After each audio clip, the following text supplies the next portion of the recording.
Good morning, good afternoon, and good evening, wherever you are. Thank you for joining.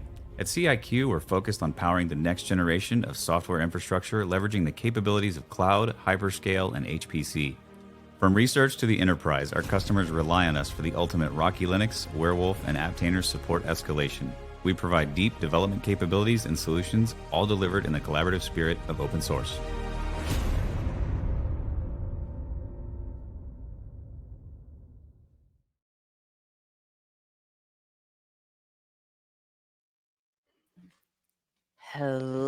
Hello. We are back live.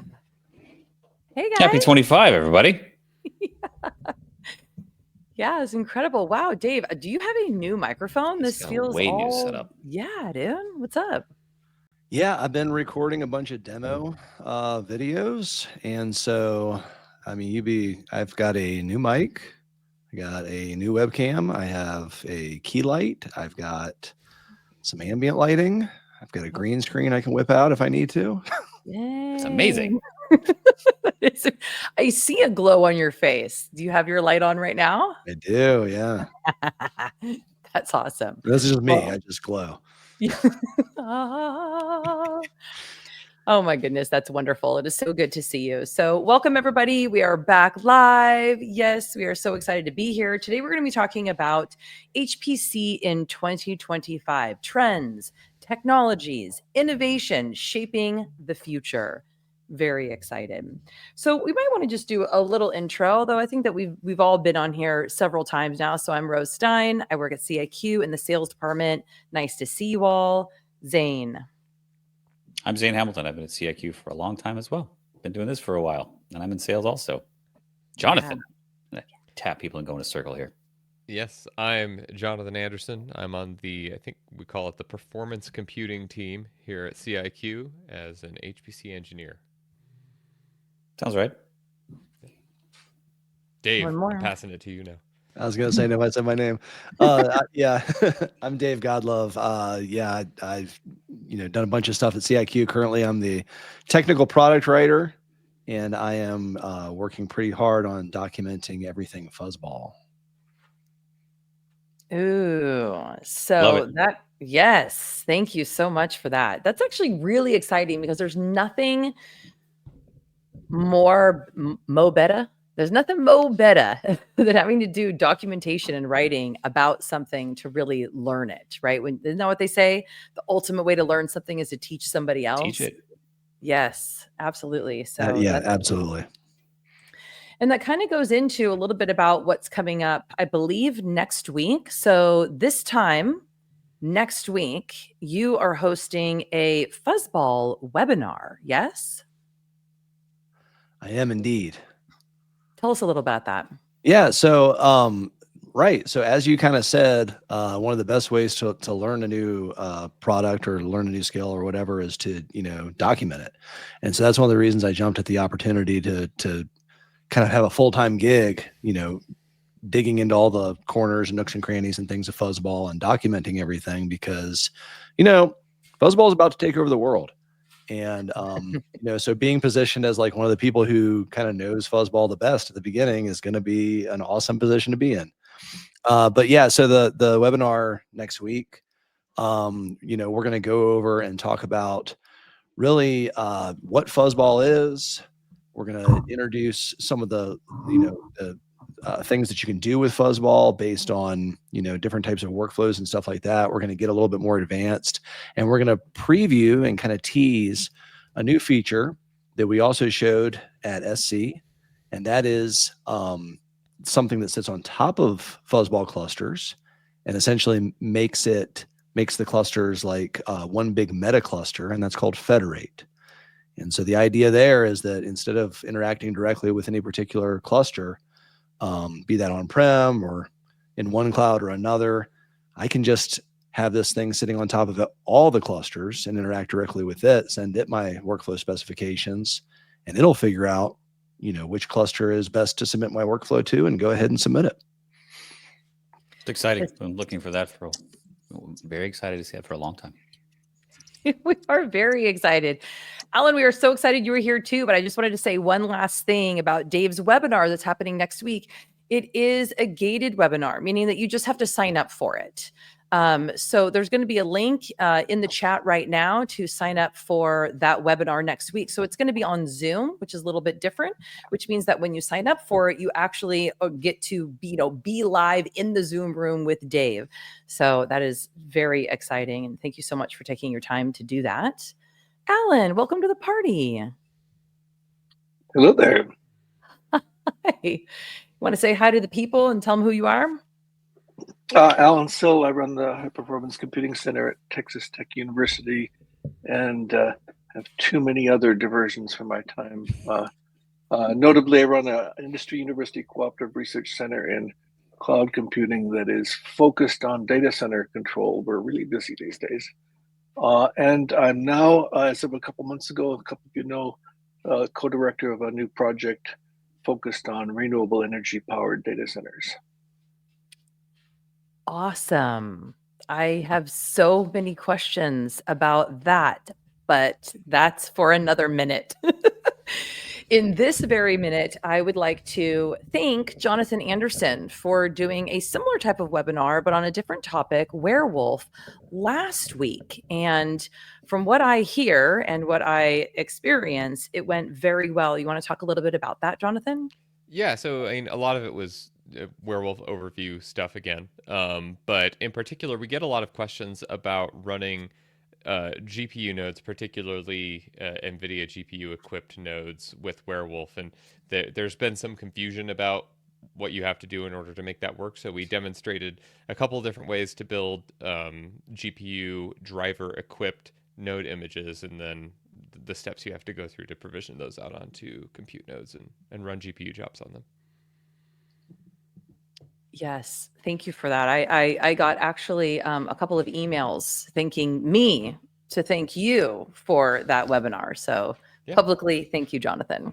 Yeah, it's a lot of fun. And we got some good response both in the webinar and after the fact, some people following up and asking more questions. So yeah, it's always good. Jonathan, if they go sign up for that now, can they see the recording?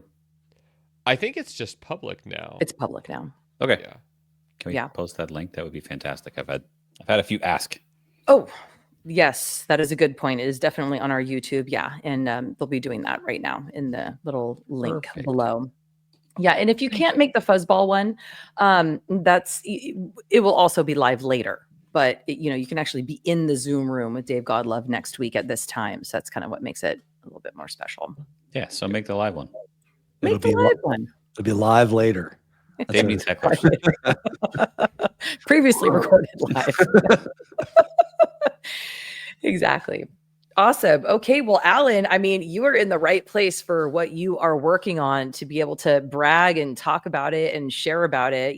Specifically, as you know, the title of this particular get together is, HPC in 2025 trends, technologies, and innovations shaping the future. So would you like to talk a little bit more about the cool stuff you're doing? Oh, so I'll preface this by saying that I believe we will see that AI is in a lot of our answers. But that leads me to answer your question, which is I'd love to brag, but my current mood is more one of panic. Okay, that's fair.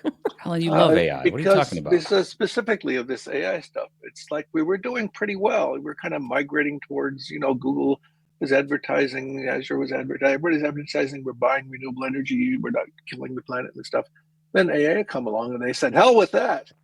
And let's just build hundreds of billions of dollars of new data centers with any power source they can. So we had proposed this project years ago to focus on, essentially what the project is to focus on the remote management of data centers and the treatment of data centers. Imagine an API for data centers.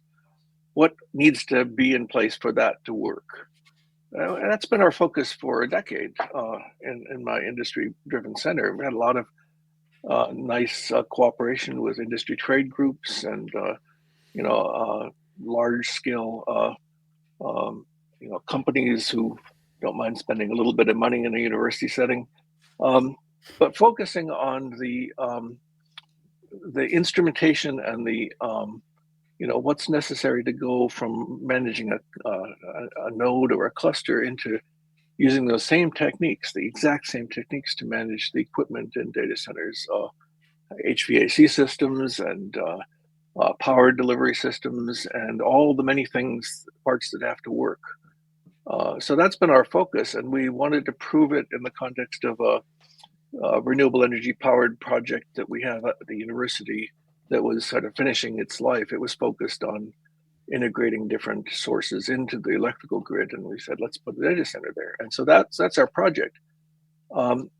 And what I believe is that we desperately need this, hence the panic, that the right way to deal with this, I don't think there's any one solution. One solution would be to build computers that draw less power, please. But in the absence of that, what else can we do? Well, it helps if we can migrate the data centers to where the power is cheap and abundant and preferably renewable. Fortunately, those things do go together now. The cheapest form of power there is renewable energy at its source. So then you have to deal with variability. Batteries help, but what you can get from this is that it has to be remote. So I feel like 10 years ago we started working on a project that is now of immediate concern, and the only question is, can the field do things in time to blunt the tremendous environmental impacts of these large-scale data centers? So are you panicked yet? I'm panicked. I don't Try know not that I to be. would say I'm panicked, but when I was looking through the list of discussion topics, one of them was like energy efficient computing or something like that. And all I could think of was, yeah, people aren't going to do that. They're just going to keep building big, power hungry AI data centers. So I'm glad that you're thinking about this and helping at least Yeah, provide the tools for it. in HPC Wire today, there was actually an article from HLRS, the German supercomputing outfit. I'm a big fan of theirs, by the way. They do some tremendously good work. And they had been, they were publishing the results of an HPE power capping software suite. Unfortunately, they didn't publish the software, but on their large Hawk, and they have two new computers, they've actually implemented this software that essentially does power capping and load leveling. It is certainly possible. And more generally, energy efficient HPC. Well, so a lot of attention can be paid to making the algorithms more efficient. I'm going to give you an example. Your cell phone. There's a whole lot of energy efficient computing thought that goes into how your cell phone works. And that same pressure is now on the AI industry. They just want they want to run more models, so they need the models to be more efficient. So you shouldn't give up. So panicked, but not despairing yet, I guess is what I would say. I am interested in like your experience and your perspective on the incentives for at the software level, the software being power efficient versus programmer efficient. And it feels like, when I first got started, it was all about being efficient with the resources that you have. But the perspective for a while now has just been that the resources, the computation is so abundant that people just want to write in the highest level language with the most comfortable or most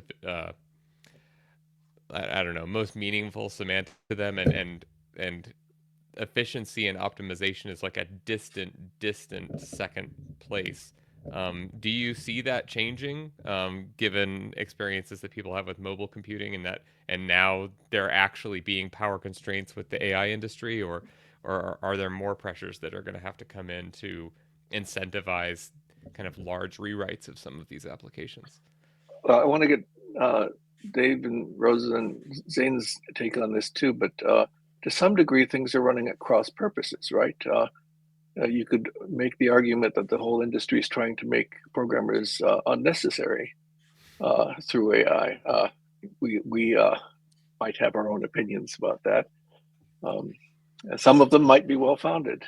I'm trying not to be too pedantic about this, but yes, there's some hope that coding efficiency can be improved through AI techniques, not the ones we have now, but yeah.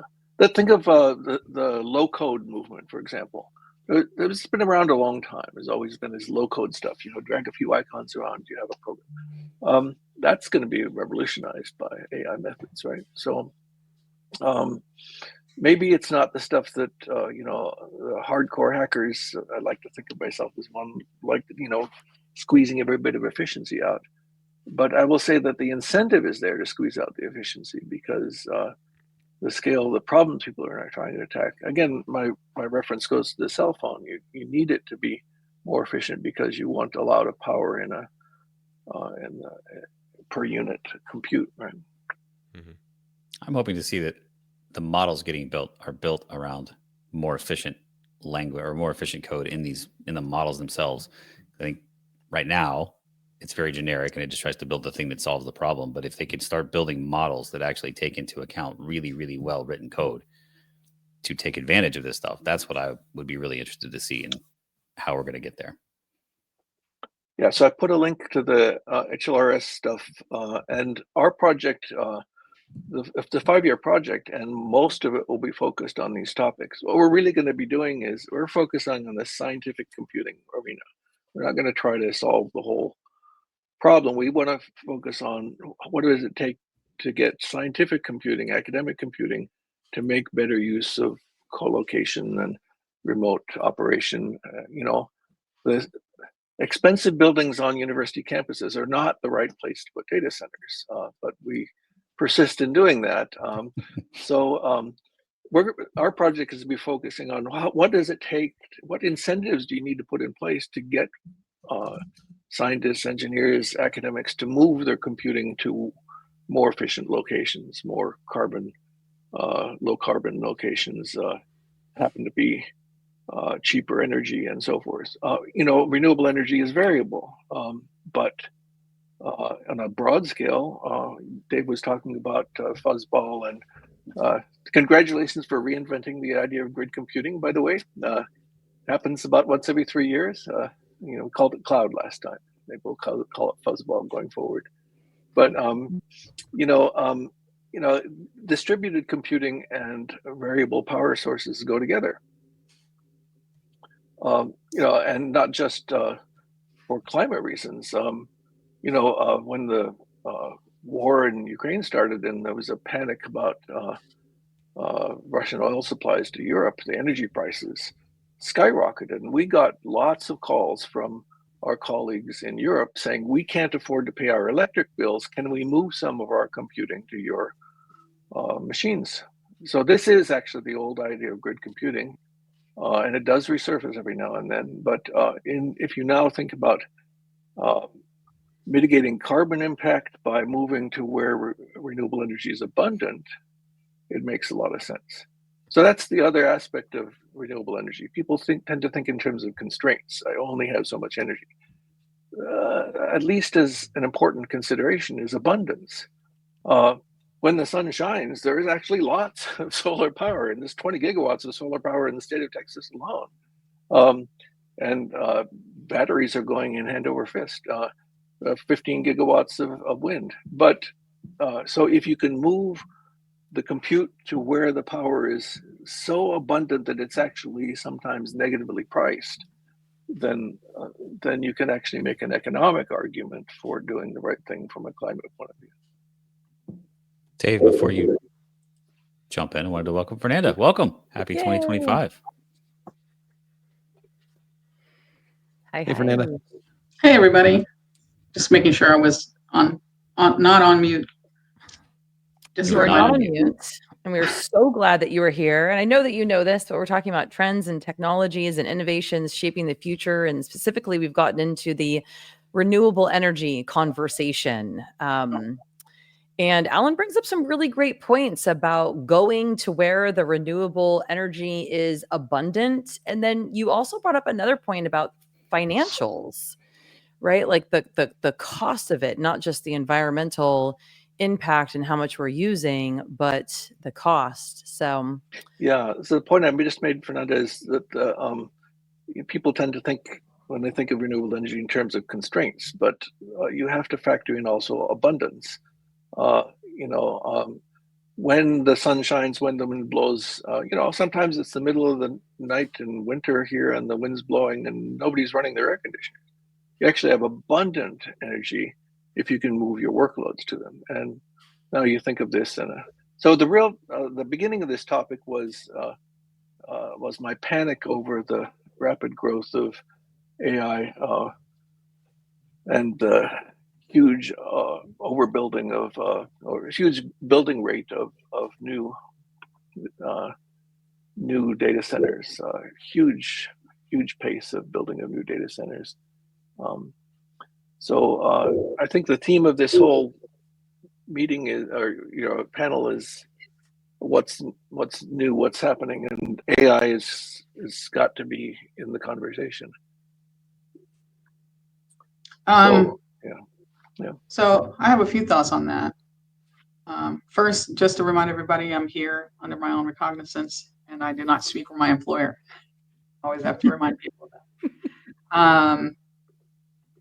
I think it's a good thing that the conversation about nuclear has come back. So for context, I'm a physicist. I've studied it, followed it. I understand people's fears, but I also know that there have been countries that have been running successful nuclear operations, and their,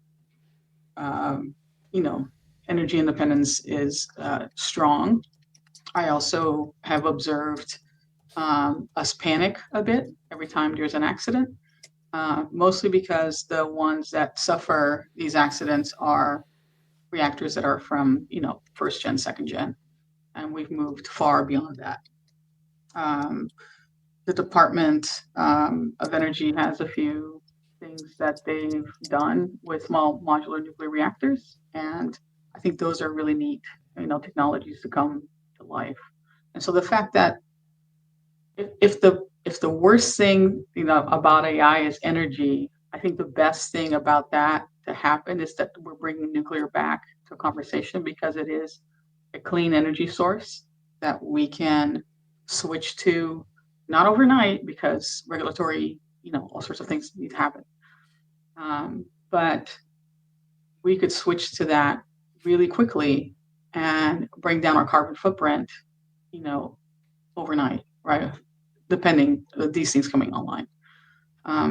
So if that's the best thing that can happen from AI, I'd be really happy with that, because I think that would be a good thing to happen. Renewables are great too, but it's not an either or, it's an and. And in my personal opinion, to get out from carbon, based energy solutions would be the best thing for everybody. I would just like to breathe better air,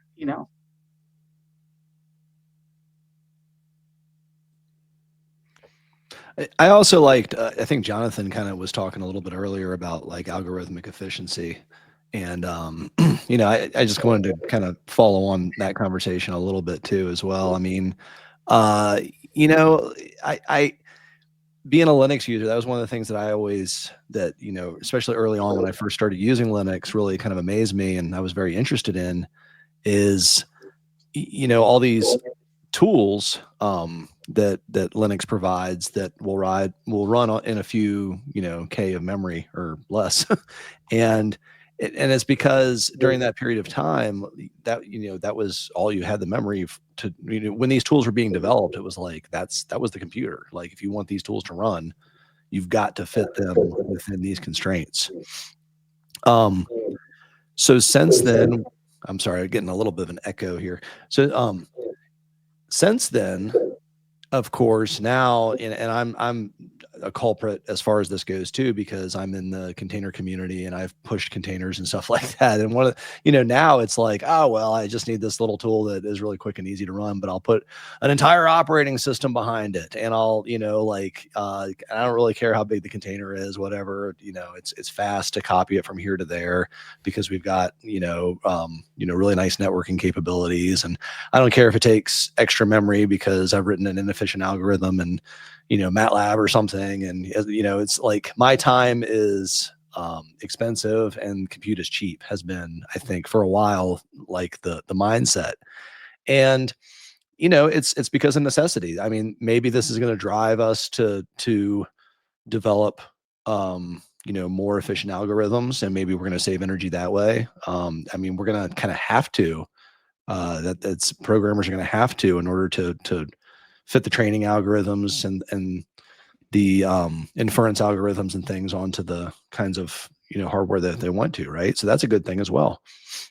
So Dave, do you think that building templates that are built with that in mind, so taking that away from scientists like you who would have to go do that, but actually give them a template as a good baseline of a place to start, of here is the minimal container you actually need. You don't need the whole operating system in it. Do you think that's something that somebody should focus on? Yeah, but once again, it's like, what's the incentive? I mean, if we have, for all intents and purposes, limitless compute thrown at us, and like you can go, then there's no, scientists are a great example, because scientists always have 100 things to fit into 10 boxes as far as like their time constraints go. So they tend to be extremely inefficient programmers, just grabbing stuff from the postdoc that came before them and not really looking at it too deeply, and it's running 10 zillion things that it doesn't need to run in order to analyze your data, that are just kind of like those other things that it runs. When I first started in my in graduate school, I was learning to program, and I had another graduate student who was kind of mentoring me. And I was kind of going through some old code in the lab, and there was like in this one function I was trying to understand, I'm like reading through it, and there's like this for loop, and it's doing like all this stuff, and I'm going through and trying to figure it out. But then, like, hard coded, the iteration that it's on is on like iteration number 8 or something. And I'm like, what is going on here? I'm trying to understand what's happening. It's doing all this additional compute, but it's only on one iteration. And I went and talked to the graduate student. He was like, yeah, I mean, I needed it to do the 8th file or whatever. And I just threw that in really quick. And, that's so, like, you're incentivized actually not to go through and try to clean up code and optimize algorithms and do things like that, because you just don't have the time, right?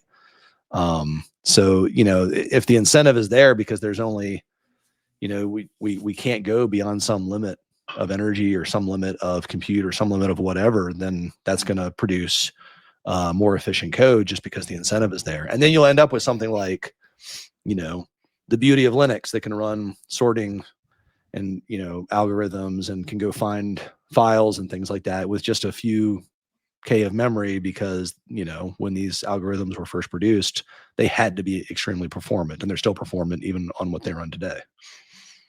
Yeah, I agree with that, and my bias is set from having done a lot of my early career coding exactly in that arena, making particle physics tracking code run better.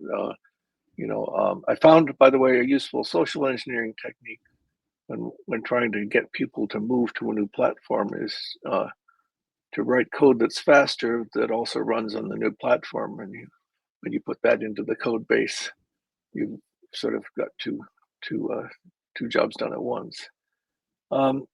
So, I mean, the theme of this call was supposed to be on predictions for the future, right? And I've put a link in. I don't know if you guys want to share it out over the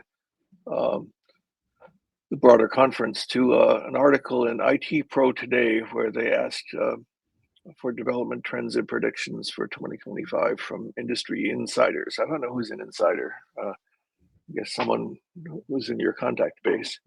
But they almost all have something to do with AI. And I think it's worth maybe thinking about what Dave just said in that context. So part of our new project will be applying a lot of instrumentation that we developed and we've tried out on my clusters to identify inefficient code, interact with account holders on how to make it more efficient and so forth. And focusing that instrumentation, which is really sophisticated, on energy topics. but one can imagine, throwing AI methods into this mix. When we first got started automating data centers, we found a lot of the then popular advertisements from equipment vendors was AI powered data centers or AI in the data center, and it was all mostly nonsense. They were talking about not producing AI, but using it to analyze and run the computing. And the problem was there simply wasn't enough information available from the servers. And then through some work that we got to participate in, the richness of the data set you can get out of a typical baseboard management controller or whatever just really drastically improved. Redfish, for example, which is now the core of our approach to automating data centers, could be set into a mode called telemetry, where you could get a couple orders of magnitude more information out. And then that's where a lot of our instrumentation came from. So what I called it then was precursors to AI. The idea was, you can't do AI unless you have enough information to work with.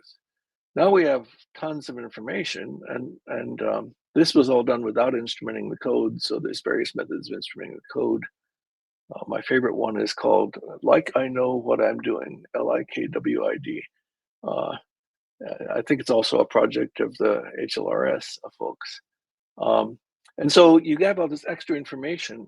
Can you now go back to Dave's suggestion and try to figure out how to apply this stuff to identify low performing code and maybe even suggest changes?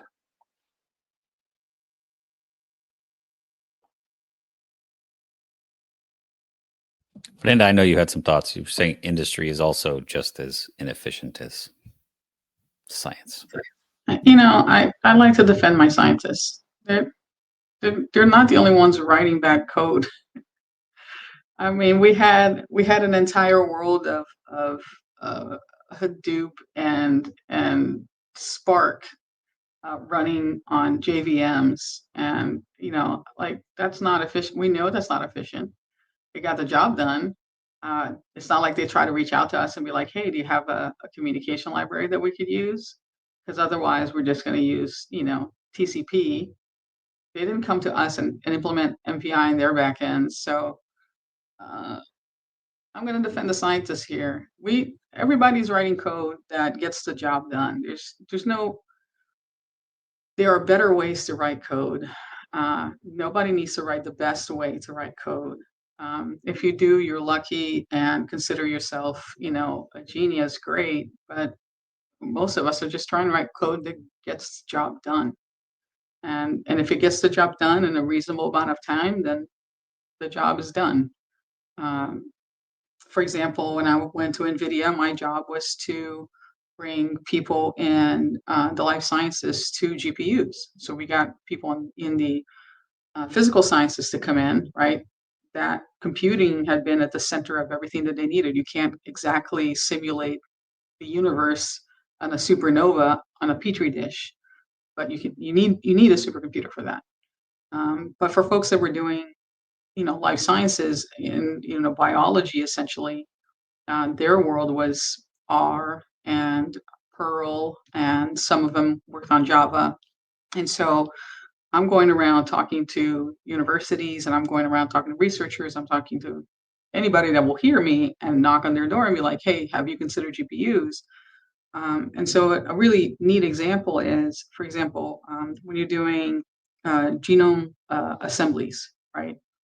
Genome assemblies are essentially like a week-long set of work, because it involves actually getting the sample, cleaning the sample, isolating the sample, amplifying the sample, where you have to duplicate all this DNA, you have to chop up all this DNA, and then you put it through a machine. The machine then reads it, and the last part is you've got all this data, and now you're going to play, puzzle with it, aligning these little sequences that have come along, these little chopped up sequences, right? And that part took 8 hours, 12 hours. So if I go to them and I say, hey, you can do that in 2 hours, 1 hour, they're going to be like, great. Now it still takes me a week. It doesn't change what it was doing. So like, do they have an incentive to make code more efficient? No, because the entire process takes them a week. And so, when people start talking about like, well, you need to write more efficient code, or maybe they're from the pulpit and be like, we should write better code. That's great, but AI should write better code, right? Like things that are really, really big and causing a lot of carbon footprint, they should probably invest time on doing that. Things that aren't, they probably shouldn't, and that's okay. It's not gonna make a dent. What will make a dent are us, getting industrial processes down, et cetera. That's a good point. Yeah, I'll reinforce that 5 years ago I bought a bunch of GPUs, and we embarked on a program trying to convert people to using them, and they really did not get heavily utilized until the beginning of last semester.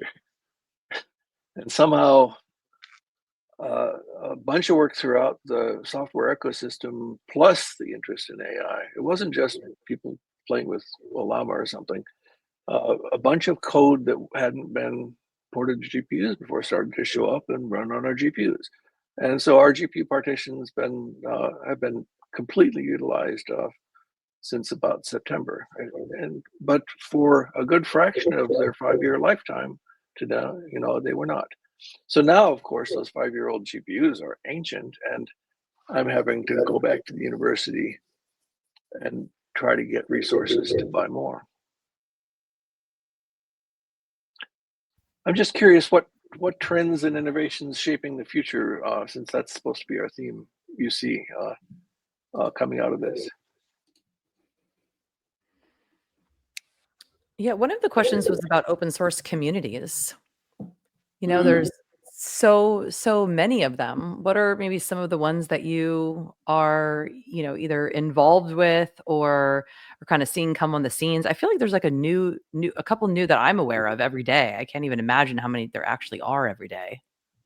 I just gave a talk at the lab about all of these new frameworks that have come out, just highlighting things that do interesting stuff.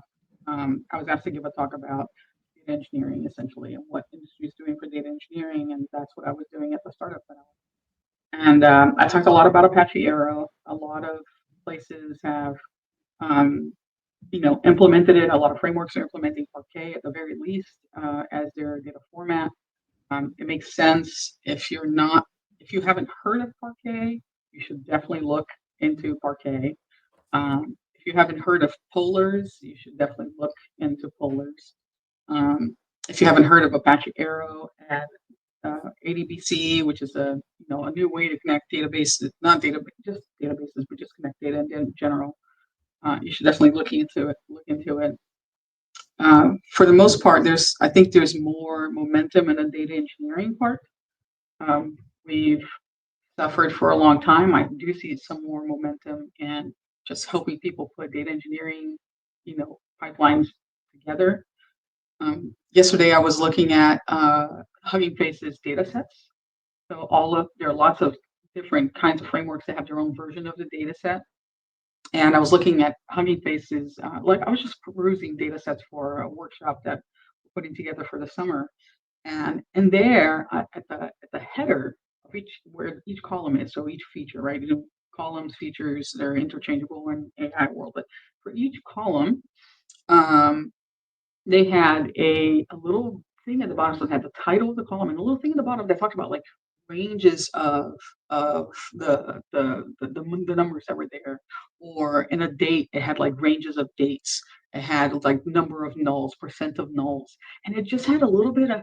And I've been working a lot on like just data cleanup for the project that I'm in, and I thought that is so neat because just a data validation part is like huge chunk of work that you have to do for these AI workloads, ML workloads. And the fact that they had it there and you can kind of see the data first, and you can see like, is this going to be good data? Is this going to be something that I can use? Is this going to be something that I can reuse? And it was just a neat, simple interface that was amazing. And I was like, okay, is this open source? Immediately I wanted to look at it. I ran downstairs to my basement. I, turned on my Linux, my little Linux desktop that I have, and I downloaded it and I started playing with it. And there's a whole bunch of stuff that I still haven't gotten through because it requires Docker and all this other stuff. But I got so excited of just the data cleanup because it's such a painful part of everyone's workload. So I see data engineering, I see these workflows, I see a lot of streaming um, uh, uh, frameworks coming out and getting big, because the bigger the data, you can't just move it, you got to stream it in. That's how you start doing training. So a lot of uh, vector databases, vector storage, vector stuff coming out. So I see a proliferation of just tools for data engineering before the AI workloads. So this was like OpenRefine for Apache Arrow, or what was the new tool that you ran into? The data cleanup tool. I've used OpenRefine for many years for messy data cleanup. Yeah, the one that I saw was called Great Expectations. Oh, interesting. And it's really neat because what you do is you tell what you expect for this column. Like I expect the example they did was they used the New York taxi data, which is a very common data set that people use for examples. And it said something like I see I expect 4 passengers for the number of passengers column. And it comes back and says, okay, fail, the test failed. So it's almost like a CI, thing. The test failed, and then it said, we saw 2 values that were outside of this, and then it lists, we saw 2 6s. So in other words, there were taxis out there that had 6 passengers, so the capacity for 6 passengers. So then they changed the expectation for that. They're like, okay, that was reasonable. They changed it, and now it passes. So that test passes. And I thought, this is neat because it makes, instead of me having to kind of visually look or just doing sums or just doing counts or just doing mins and maxes, right? And you have to, up until now, programmatically do it. I can do it in a sort of a test suite and say, I expect these values, and that's cool.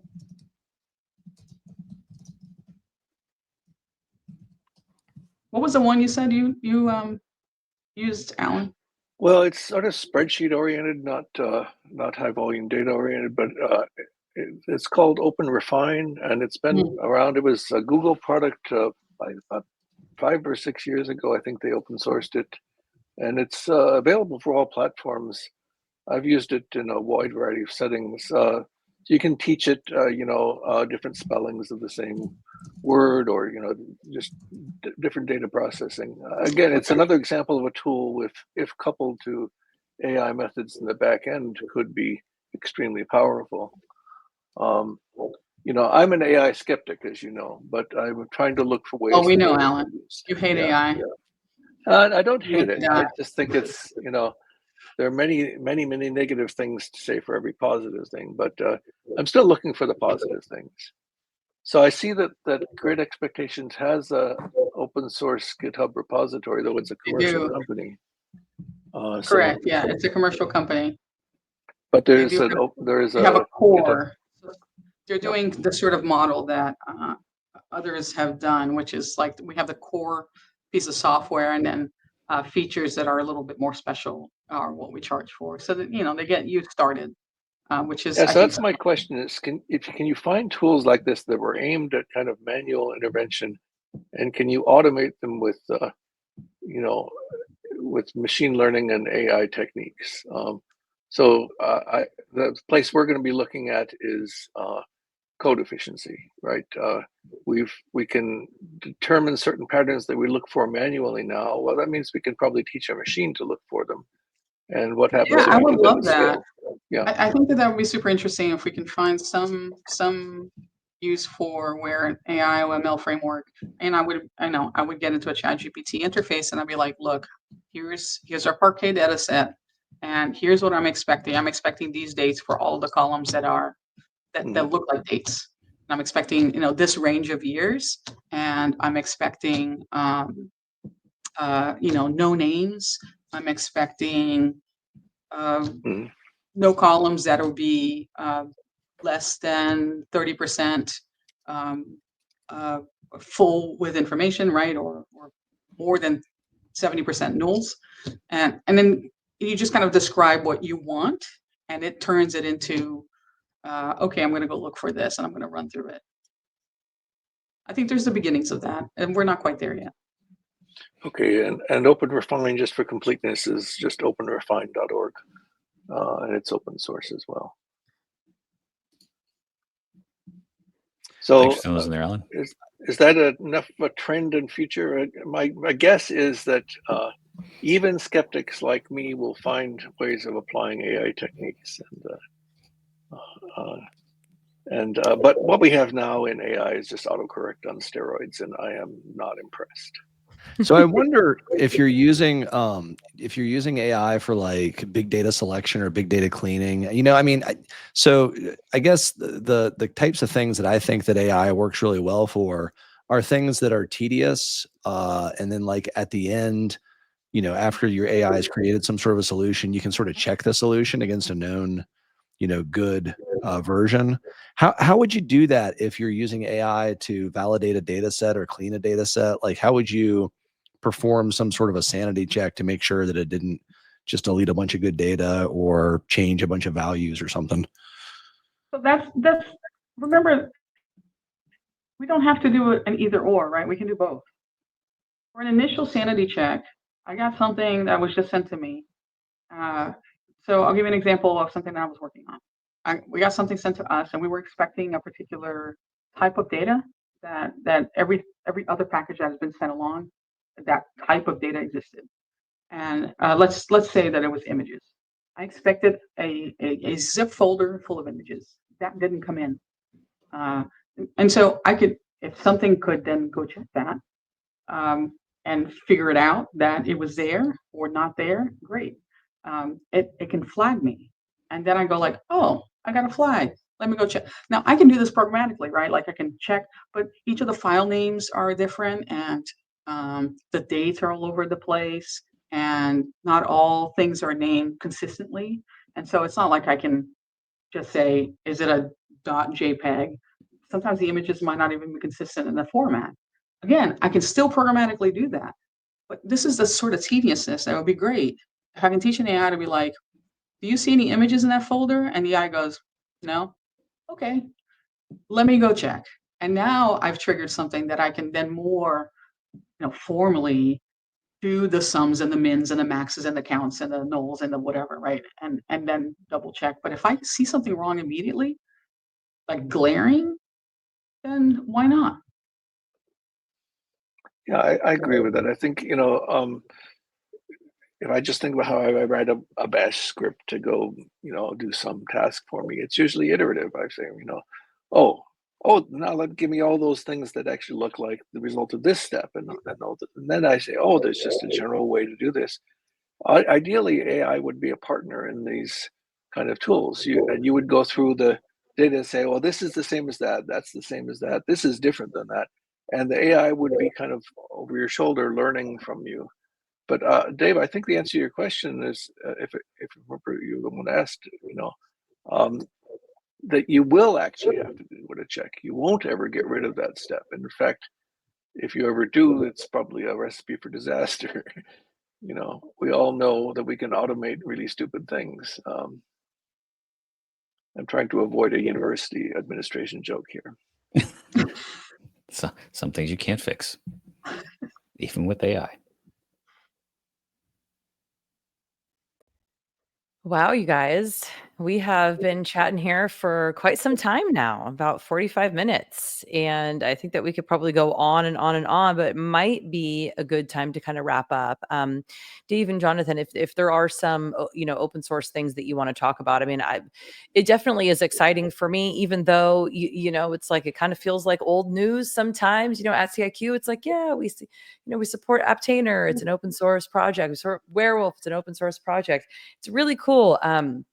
Also, there's another one, Ascender. That's also an open source project, the automation platform. And then, of course, Rocky Linux, which is also open source. But it's actually interesting that just about every single day, there's someone that crosses my path who has never heard of one of those, right? Who is totally new, doesn't really understand, wants to know more about it. I mean, it's kind of changing a lot, certainly with Rocky, more and more people are knowing about that as the years go by. And then of course, Aptainer as well. So really the influx is more about people with Werewolf going, wait, what is it? Like, what can it do? This is really exciting. So there definitely is, there's so much more on the horizon, and yet there's so much that is already going on, and it's growing and changing every day. So yeah, I just wanted to give you guys a minute to speak about that, and then wrap up your thoughts, and we'll kind of go around, and I'll just point. Dave, you're first. Cool. Well, just as a aside too, I saw Alan kind of pointing to the, I assume, Rocky Linux box behind him. I just want to also share in geekdom that yeah, I've got like I've got all my peripherals and everything, the mic, the new thingamajig, everything. This is a Rocky Linux laptop too that I'm streaming through and doing all that kind of stuff. So yeah, Linux has come a long way since plug and play didn't work for anything. But Y'all are shills. You're shills for Rocky Linux, all of you. Yeah. As far as like the open source community and news in the open source community, I can share a little bit of news about Aptainer. So Aptainer's been a member of the Linux Foundation for several years now. Last year, we also joined another organization which is under the umbrella of the Linux Foundation, which is the HPSF. The High Performance Software Foundation. And, that is kind of gaining some steam, and we're getting rolling with that a little bit. And we're starting to do things like have like community meetings planned and things of that nature. So in May, I don't know the exact date off the top of my head, but coming up in May, the HPSF is planning a like user group meeting in which all the kind of projects that are underneath of that umbrella are going to be represented. And so Aptainer will be there, and that's going to be in Chicago. If you go to the HPSF website, I'm sure you can get more information. And yeah, there's going to be a Aptainer user group there as well. So, that's something cool that we've got coming up that's part of the open source community in the new year. Ooh, that's really exciting. Thank you for sharing that. What's the month? What month you said? Oh, October? May. Sorry, May. Thank you. Chicago in May. Dun, dun, dun, dun. There should be a song. Thank you, Dave. And thanks for all the good work that you're doing there. It's exciting. Yeah. Jonathan. Yeah, I mean, broken record a little bit, but there's exciting stuff coming for Werewolf for sure, both with the Community 4.6 release, hopefully in the next month or so.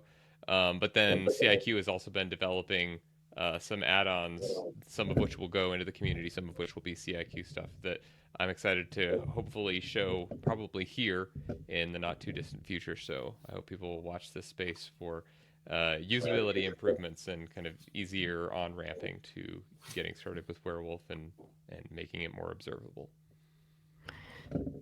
Jonathan, I just had a fun thought. I don't think there's a Werewolf user group, but if and when there is, it will be Wug. Wug. Just call it Wug. Wug. There's the Werewolf Slack team, but that's the closest thing. Okay, that was fun. Thank you for all your good work there as well. And Mr. Allen. Well, I just want to give a shout out to the single board computing cluster competition, sbcc.io, which is open to everyone, and you're welcome to join. It's basically a competition for small single board computers turned into clusters. No Apple M4s allowed, unfortunately. No commercial hardware. And it's really just an international training and outreach project. And we're certainly contemplating what we should do in that arena. I'm a big fan of these little clusters that cost from a few hundred to a few $1,000 you can hand to a student, and they can learn how to do everything on your main cluster, which costs a lot more than that. I really want one. It's such a cool project. Yes. We'll teach you how. I want to give one away at the next SC. Oh, just saying. That would let's loop back. So, Jonathan Rose, let's talk, and I can teach you everything you need to know The only caution is that it's addictive. Well, it's got to have Rocky on it, just saying. But yeah. Yeah, they do. Yeah. Awesome. Thank you, Alan. Appreciate you. Okay. Bye. Fernanda, final thoughts? Final thoughts. I've been building a home lab, and it's still in the furniture. I've got cabinets on the wall phase. I finally got a 3D printer that's legit. Got one of those nice little bamboos. Nice. And hopefully I can get it cleaned up enough and things put away that I can start documenting some of the stuff. But my hope is that I can do these sorts of things, which is in the lab, maybe show off, hey, I just learned about this great tool, like Great Expectations. Here's what it does. And show it off to an HPC community that may not be necessarily looking for this stuff. And not just because it's HPC. I think all of us tend to get very stuck on the tools that we've used. Like there's a reason why pandas continue to exist as pandas is because, well, it's familiar. It's got all the features that we want. Like nothing is missing, right? And so I would like to do a little bit more, and so maybe I'll put some Rocky on there and start from there. So Alan, share your little computer thoughts so I can put together. I mean, I have odds and ends computer right now. It's just, and GPUs galore just everywhere. It's going to be very Frankenstein looking, but that's part of the fun. Yeah, it is. So my razor has been, I've been focusing increasingly only on things that I can use to teach our students and staff how to do things exactly as we do them on the main cluster. So I'm focusing on processor types and GPU types that we have in the main cluster, just cheap implementations of them, so that I can, have a Kleenex box to, monitor size cluster on somebody's desk that they can get started with. Oh yeah, that's great. It's really cool. All right. Awesome. All right, everybody. Well, thank you so much for being part of the, what do you call it, Alan? The inner community? Insiders. The insiders. We're insiders. Yeah. Y'all are the insiders. Exactly. I am not an insider. I'm definitely an outsider. I'm just trying to bring people, more outside. That's my goal. It's like, come with me outside. Let's not stay inside. Let's go outside. Fresh air out here. Let's go. Let's party. Awesome. Well, thank you guys so much. There's a lot of links for all you watching out there, lots of different links in the chat there. So you can follow along in the conversation and check out all the different open source projects and the cool things coming up and all of these different areas. Thank you so much for being here. You want to contact CIQ for more information about all the amazing things that we're doing with Apptainer, Werewolf, Ascender Automation, Rocky Linux, Fuzzball, all these cool things. Oh, yes. And the last little plug for Dave Godloves next week. He's having a live webinar. So at this same time, 11 Pacific time, next Thursday, January 23rd. That's something that you're going to have to register for. And the registration link is on our website and, of course, below in the comments. So again, thank you all so very much. And it's a pleasure seeing you for the first time again in the new year. And we'll talk to you soon. Bye-bye.